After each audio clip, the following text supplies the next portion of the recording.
नमस्कार दोस्तों, आज हम आपको पूर्णिमा पे सुनी जाने वाली सत्यनारायण भगवान की व्रत कथा के 5 अध्याय का श्रवण करेंगे। साथ में सुनेंगे आरती। तो चलिए शुरू करते हैं। पूर्णिमा के दिन सत्यनारायण भगवान की कथा सुनने से, पढ़ने से घर में सुख शांति के साथ सौभाग्य का वास होता है। तो सबसे पहले गणेश भगवान को याद करते हुए कथा आरम्भ करते हैं। हे गजानन, हे गणपति, आप बुद्धि और विवेक के देवता हैं। आपके स्मरण मात्र से सारे विघ्न समाप्त हो जाते हैं और सभी कार्य मंगल रूप में पूर्ण होते हैं। इसलिए हम आपके श्री चरणों में साक्षात प्रणाम करते हैं। कृपया कर हमारे मन, वाणी और कर्म को पवित्र करें। हमारे कार्य में आने वाले सभी विघ्नों को दूर करें। हे श्री सत्यनारायण भगवान, आप ही संसार के आधार हैं और आप ही सत्य के रक्षक हैं।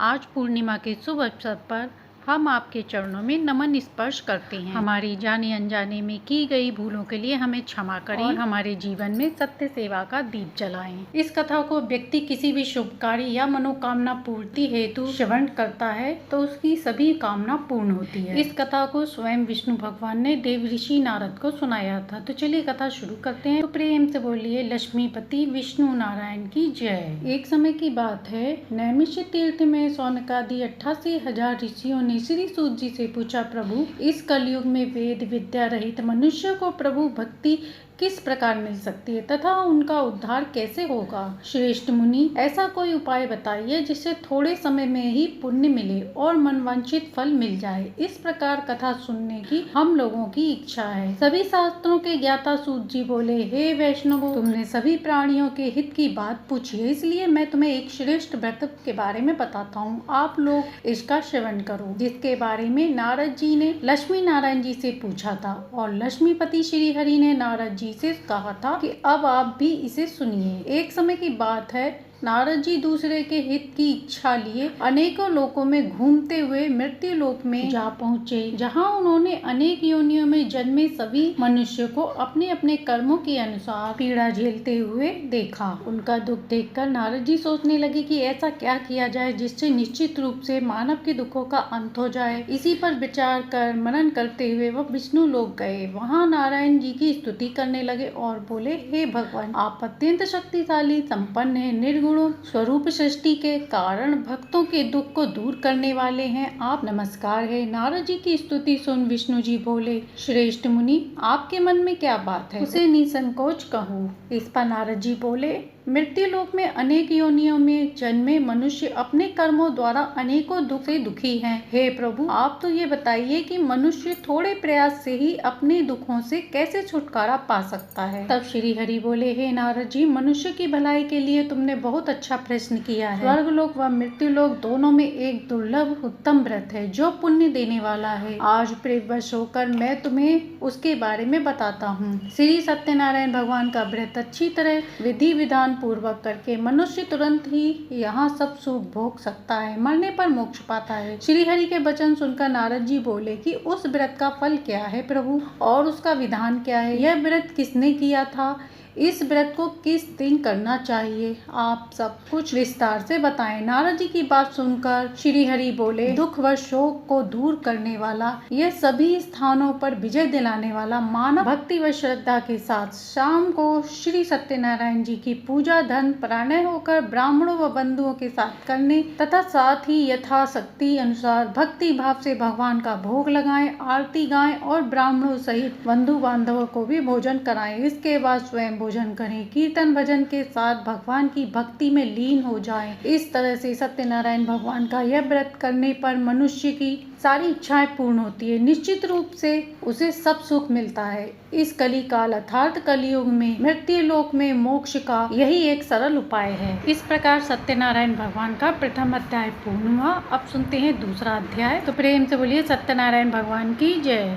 सूत जी बोले, हे ऋषियों, जिसने पहले समय में इस व्रत को किया था उसका इतिहास कहता हूँ, ध्यान से सुनो। सुंदर काशीपुर नगरी में एक अत्यंत निर्धन ब्राह्मण था। भूख प्यास से परेशान वह धरती पर घूमता था। ब्राह्मणों से प्रेम करने वाले भगवान ने एक दिन ब्राह्मण का वेश धारण कर उसके पास जाकर पूछा, हे विप्र, नित्य दुखी होकर तुम पृथ्वी पर क्यों घूमते हो। दीन ब्राह्मण बोला, मैं निर्धन ब्राह्मण हूँ, भिक्षा के लिए धरती पर घूमता हूँ, यदि आप इसका कोई उपाय जानते हो तो बताएं। वृद्ध ब्राह्मण रूपी भगवान ने कहा कि सत्यनारायण भगवान मनवांछित फल देने आने वाले हैं, इसलिए तुम उनका पूजन करो। इसे करने से मनुष्य सभी दुखों से मुक्त हो जाता है। वृद्ध ब्राह्मण बनकर आए सत्यनारायण भगवान उस निर्धन ब्राह्मण को व्रत का सारा विधान बताकर अंतर्ध्यान हो गए। अगले दिन सुबह उठने के साथ ही उस बूढ़े ब्राह्मण ने मन ही मन संकल्प लिया, सत्यनारायण का व्रत करूंगा। और फिर अपने नित्य कर्मों से फ्री होकर वह भिक्षा के लिए चल पड़ा। उस दिन उसे भिक्षा में बहुत धन प्राप्त हुआ। उसी धन से उसने परिवार के साथ भगवान सत्यनारायण की पूजा का व्रत रखा। इस व्रत के करने से कुछ दिनों बाद उसके सभी दुख कष्ट दूर होने लगे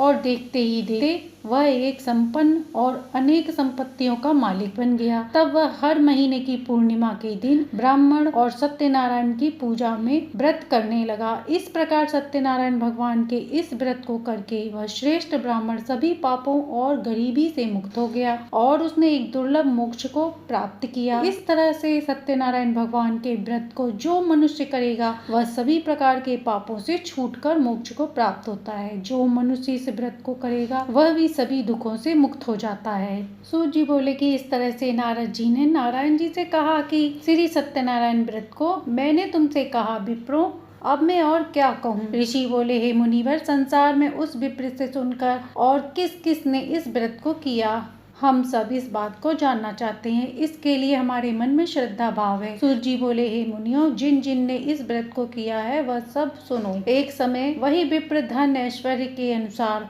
अपने बंधु बांधवों के साथ इस व्रत को करने को तैयार हुआ। उसी समय एक लकड़ी बेचने वाला बूढ़ा आदमी आया और लकड़ियां बाहर रखकर अंदर ब्राह्मण के घर गया। प्यास से दुखी वह लकड़हारा उनको व्रत करते देख विप्र नमस्कार कर पूछने लगा कि आप यह क्या कर रहे हैं तथा इसे करने से आपको क्या फल मिलेगा, कृपया करके मुझे बताएं। ब्राह्मण ने कहा कि सब मनोकामनाओं को पूर्ण करने वाला यह सत्यनारायण भगवान का व्रत है। इनकी कृपा से ही मेरे घर में धन धान्य आदि की वृद्धि हुई है। विप्र से सत्यनारायण व्रत के बारे में जानकर लकड़हारा बहुत प्रसन्न हुआ। चरणामृत लेकर प्रसाद खाने के बाद वह अपने घर गया। लकड़हारे ने अपने मन ही मन संकल्प लिया कि आज लकड़ी बेचने से जो धन मिलेगा उसी से श्री सत्यनारायण भगवान का उत्तम व्रत करूंगा। मन में इसी विचार को ले बूढ़ा आदमी सिर पर लकड़ियां रख नगर में बेचने गया, जहाँ उसे अपनी लकड़ियों का दाम पहले से 4 गुना अधिक मिला। बूढ़ा प्रसन्नता के साथ पैसे लेकर सत्यनारायण भगवान की मूर्ति और व्रत की अन्य सामग्री लेकर अपने घर गया। वहाँ उसने अपने परिवारजनों को बुलाकर विधि विधान से सत्यनारायण भगवान का पूजन और व्रत किया। इस व्रत के प्रभाव से वह बूढ़ा लकड़हारा धन पुत्र आदि से युक्त होकर संसार के समस्त सुख भोग कर अंत काल में वैकुंठ को गया। इस प्रकार सत्यनारायण भगवान कथा का दूसरा अध्याय संपन्न हुआ। अब सुनते हैं तीसरा अध्याय। तो प्रेम से बोलिए सत्यनारायण भगवान की जय। जी बोले, हे ऋषियों, अब आगे की कथा कहता हूँ। पहले समय में उल्कामुख नाम का एक बूढ़ा बुद्धिमान राजा था। वह नित्य सत्यवक्ता और जितेंद्रिय था। प्रतिदिन देव स्थानों पर जाता और निर्धनों को धन देकर उनके कष्ट दूर करता। उसकी पत्नी कमल के समान मुख वाली तथा सती साध्वी थी। भद्रशिला नदी के तट पर उन दोनों ने श्री सत्यनारायण भगवान का व्रत किया। उसी समय साधु नाम का एक वैश्य आया। उसके पास व्यापार करने के लिए बहुत सा धन भी था। राजा को व्रत करते देखकर वह विनय के साथ पूछने लगा, हे राजन, भक्ति भाव से पूर्ण होकर आप यह क्या कर रहे हैं? मैं सुनने की इच्छा रखता हूँ, तो आप कृपया करके मुझे बताएं। राजा ने कहा, अपने बंधु बांधवों के साथ राधि की प्राप्ति के लिए श्री सत्यनारायण भगवान का व्रत पूजन कर रहा हूँ। राजा के वचन सुन साधु आदर से बोला, हे राजन, मुझे इस व्रत का सारा विधान कहिए। मैं भी इस व्रत को करूँगा। मेरी भी संतान नहीं है और इस व्रत को करने से निश्चित रूप से मुझे संतान की प्राप्ति होगी। राजा से व्रत का सारा विधान सुन व्यापार से निवृत्त हो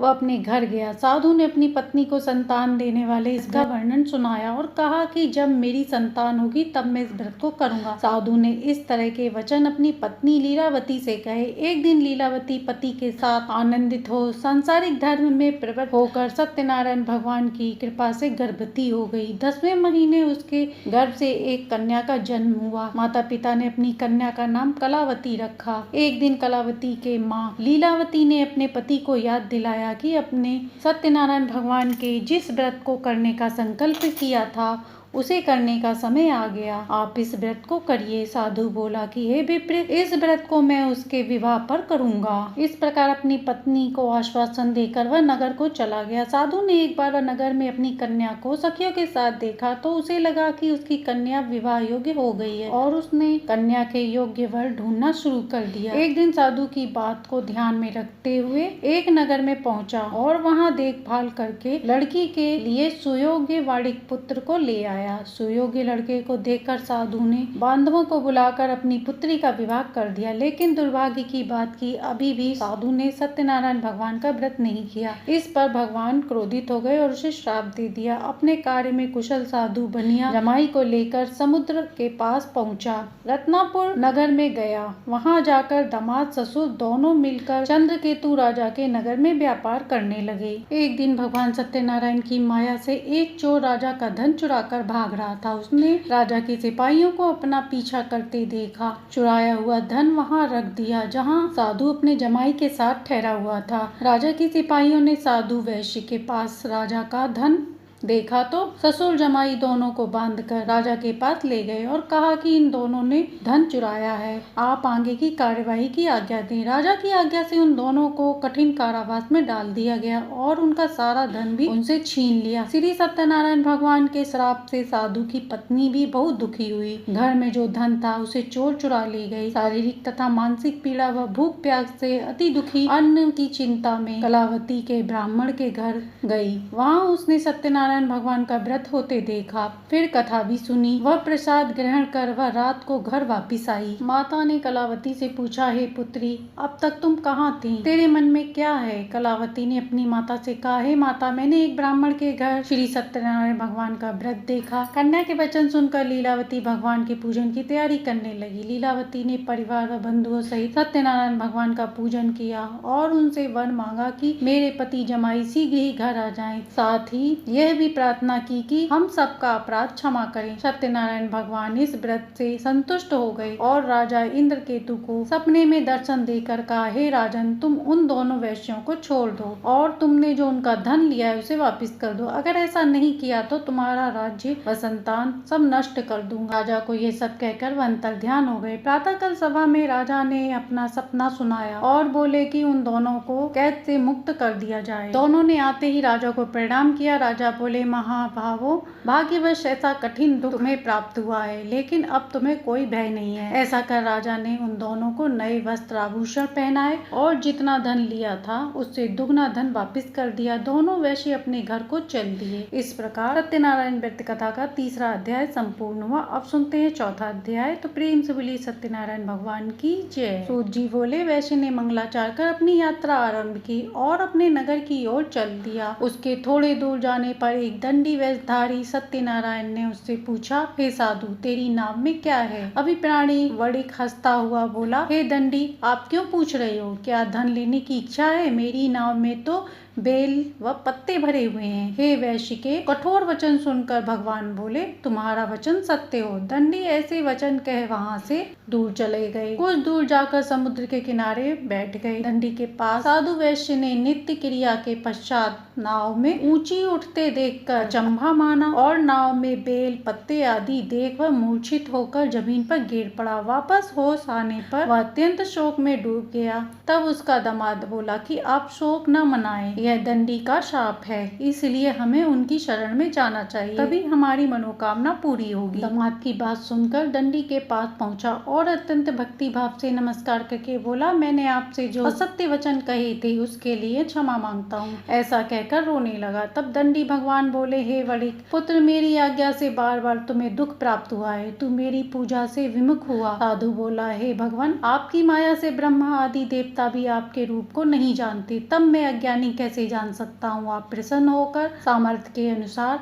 आपकी मैं पूजा करूंगा। मेरी रक्षा करो और पहले के समान नौका में धन भर दो। साधु वैश्य के भक्ति भाव वचन सुनकर भगवान प्रसन्न हो गए और उसकी इच्छा अनुसार वरदान देकर अंतर ध्यान हो गए। ससुर जमाई दोनों जब नाव पर आए तो नाव भरी हुई थी धन। फिर वही अपने अन्य साथियों के साथ सत्यनारायण भगवान का पूजन कर अपने नगर को चल दिए। जब नगर के नजदीक पहुँचे तो दूत को घर पर खबर करने के लिए भेजा। दूत साधु की पत्नी को प्रणाम कर कहता है कि मालिक अपने दामाद सहित नगर के निकट आ गए हैं। दूत की बात सुनकर साधु की पत्नी लीलावती ने बड़े हर्ष के साथ सत्यनारायण भगवान का पूजन कर अपनी पुत्री कलावती से कहा, अपने पति के दर्शन को जाती हूँ, तू कार्य पूर्ण कर शीघ्र आ जाना। माँ के ऐसे वचन सुनकर कलावती जल्द ही प्रसाद छोड़कर अपने पति के पास चली गई। प्रसाद की अवज्ञा के कारण श्री सत्यनारायण भगवान रुष्ट हो गए और नाव सहित उसके पति को पानी में डुबो दिया। कलावती अपने पति को वहां न पाकर रोती हुई जमीन पर गिर गई। नौका को डूबा हुआ देख व कन्या को रोता हुआ देख साधु दुखी होकर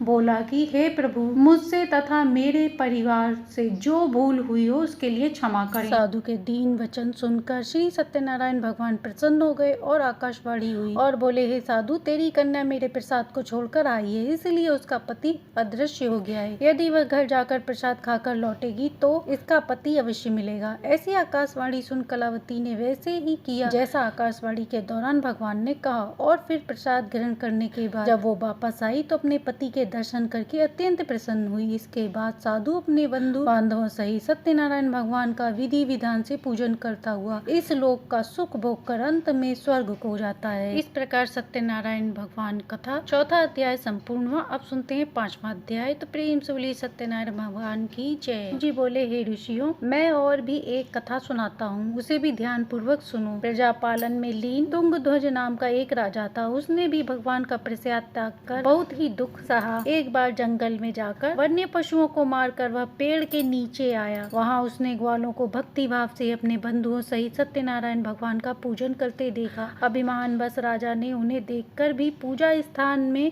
नहीं गया और ना ही उसने भगवान का प्रसाद ग्रहण किया और ना ही उन्हें प्रणाम किया। ग्वालों ने राजा को प्रसाद दिया लेकिन उसने नहीं लिया और प्रसाद को छोड़कर वह अपने नगर को चला गया। जब वह नगर में पहुंचा तो वहां सब कुछ तहस नहस हो गया। शीघ्र ही वह समझ गया कि यह सब सत्यनारायण भगवान के प्रकोप से हुआ है। वह दोबारा ग्वालों के पास पहुंचा और विधि पूर्वक पूजा करके प्रसाद आया। श्री सत्यनारायण भगवान की कृपा से सब कुछ पहले जैसा हो गया। दीर्घ काल तक सुख भोगने के बाद मरने के बाद वह स्वर्ग की प्राप्ति हुई। जो मनुष्य परम दुर्लभ इस व्रत को करेगा तो भगवान सत्यनारायण की अनुकंपा से उसे धन धान्य की प्राप्ति होगी। निर्धन धनी हो जाता है और भय मुक्त हो जाता है। संतानहीन मनुष्य को संतान सुख मिलता है और सभी मनोरथ पूर्ण होते हैं। अंत में वह इंसान बैकुंठ धाम को जाता है। तब सूत जी बोले, जिन्होंने इस व्रत को पहले किया, अब उनके दूसरे जन्म की कथा बताता हूँ। वृद्ध शतानंद ब्राह्मण ने सुदामा का जन्म लेकर मोक्ष की प्राप्ति की। लकड़हारे ने अगले जन्म में निषाद बनकर मोक्ष प्राप्त किया। उल्कामुख नाम का राजा दशरथ होकर बैकुंठ को गए।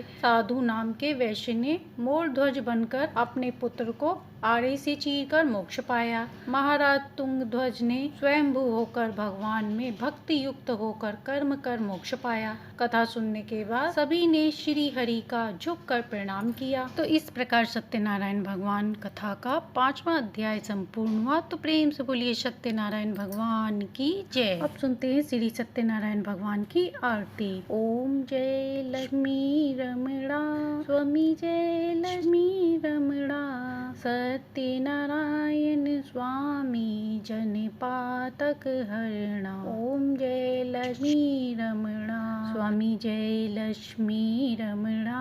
रत्न जड़ित सिंहासन अद्भुत छवि राजे, नारद करत निराजन घंटा ध्वनि बाजे।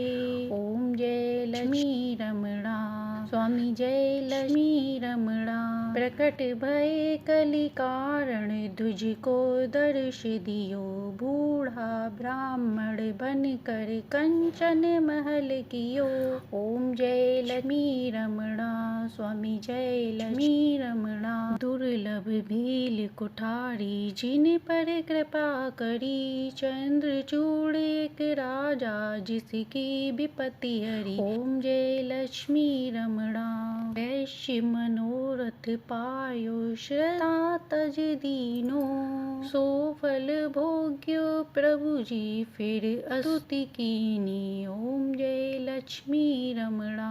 भाव भक्ति के कारण छिन छिन रूप धर्यो, श्रद्धा धारण कीनी तिनके काज सरयो। ओम जय लक्ष्मी रमणा। ग्वाल वाल संग राजा वन में भक्ति करी, मन वांछित फल दीन्हो दीन दयालु हरि। ओम जय लक्ष्मी रमणा। चढ़त प्रसाद सवायो कदली फल मेवा, धूप दीप तुलसी से राजी सतदेवा। ओम जय लक्ष्मी रमणा। सत्यनारायण जी की आरती जो कोई नर गावे, तन मन सुख संपत्ति मन वांछित फल पावे। ओम जय लक्ष्मी रमणा। जय लक्ष्मी रमणा स्वामी ओम लक्ष्मी रमणा। सत्यनारायण स्वामी जन पातक हरणा। ओम जय लक्ष्मी रमणा।